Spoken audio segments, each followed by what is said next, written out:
In this week's video, we're going to be covering transponders.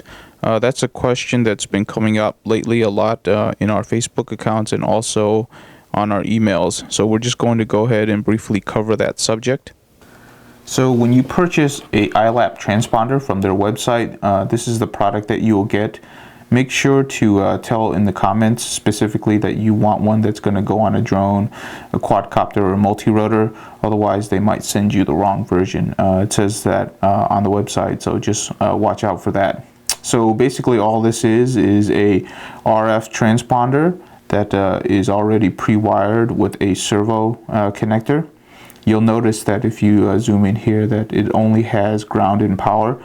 There is no signal that's going to this transponder. It's just going to emit a specific serial number that's actually printed right here on the chip. So that's your unique serial number that we're going to capture to know basically your time and also the number of laps that you're running.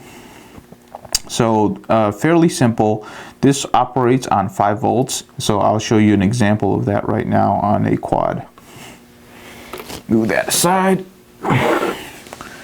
So right here we have one of them that's already hooked up. As you can see, here's the flight controller. It has several available pin slots for your connections. We went ahead and just plugged it up. This will provide 5 volts of power to the transponder. And in terms of positioning, if your quad is wide enough, you can just put it like right at the top of your flight controller. Basically, you want it placed where it's not going to be the direction that it's pointing out will not get interference from the propeller. So you can either put it on top or you can route it through your quad and put it on the bottom. My preference has always been a little bit on the bottom because it's always going to get you away from your motors and your propellers. The only issue with mounting it at the bottom is that it's a little bit less protected, so you could destroy one of these. Might want to buy an extra one as a spare. When you plug it up,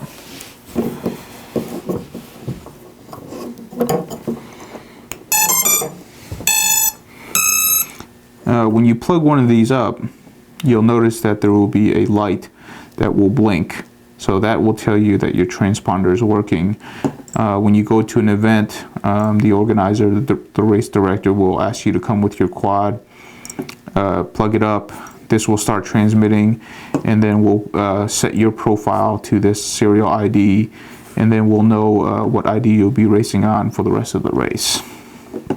So pretty easy to set up. Now if you're using a flight controller where you don't have an available 5 volt pin, you're going to have to get it from your power distribution board or some other means. So for some of you who are using the new flight controllers, you might actually cut off the servo connector and just direct wire it into either a step down, 5 volt step down, or some other means of getting it 5 volt power.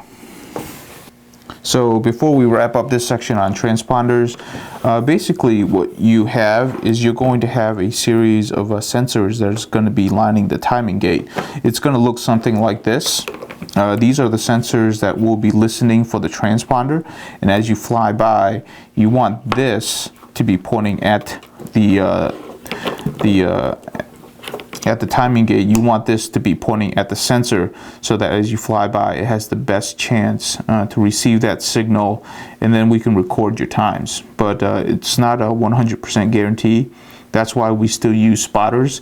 That way, if this doesn't register, the spotters can still count your lap.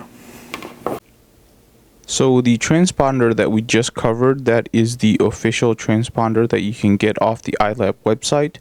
But there are some others that we're currently looking into. There might be alternatives that are cheaper or alternatives that just have a better form factor.